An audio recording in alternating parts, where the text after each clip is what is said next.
ആവർത്തിക്കാൻ കുഞ്ഞുങ്ങളോടൊപ്പം നിങ്ങൾ വീട്ടിൽ സമയം കണ്ടെത്തണം. അപ്പോഴാണ് ഈ കുട്ടികളുടെ അറിവ് അത് നല്ല അറിവായിട്ട് മാറുകയുള്ളൂ.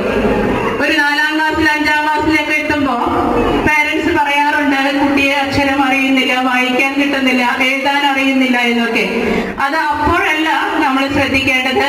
കുട്ടി ആദ്യാക്ഷരം കുറിക്കുന്ന ഈ സമയം മുതൽ രക്ഷിതാക്കളുടെ പരിപൂർണമായ സഹകരണം ഉണ്ടെങ്കിൽ കുട്ടികൾ അക്ഷരങ്ങൾ നന്നായിട്ട് എഴുതാനും വായിക്കാനും പഠിക്കുകയുള്ളൂ എന്ന് സ്നേഹപൂർവ്വം ഓർമ്മിപ്പിക്കുന്നു. മറ്റൊരു കാര്യം, LKGയിൽ ചേർക്കുന്നതോടൊപ്പം ട്യൂഷൻ സെന്ററിലും ചേർക്കുന്ന അല്ലെങ്കിൽ ട്യൂഷൻ ടീച്ചറെ ഏൽപ്പിക്കുന്ന മാതാപിതാക്കളുണ്ട്. ദയവ് ചെയ്ത് ഈ കുട്ടികളെ ട്യൂഷന് വിടരുത്. അച്ഛന്റെയും അമ്മയുടെയും ഒപ്പം ഇരുന്ന് കുട്ടികൾ അക്ഷരം പഠിക്കണം. ഇത് മാത്രം ഓർമ്മിപ്പിച്ചുകൊണ്ട് എല്ലാവർക്കും എല്ലാ ആശംസകളും നേർന്നുകൊണ്ട് ഞാൻ നിർത്തുന്നു. നന്ദി. Thank you sister.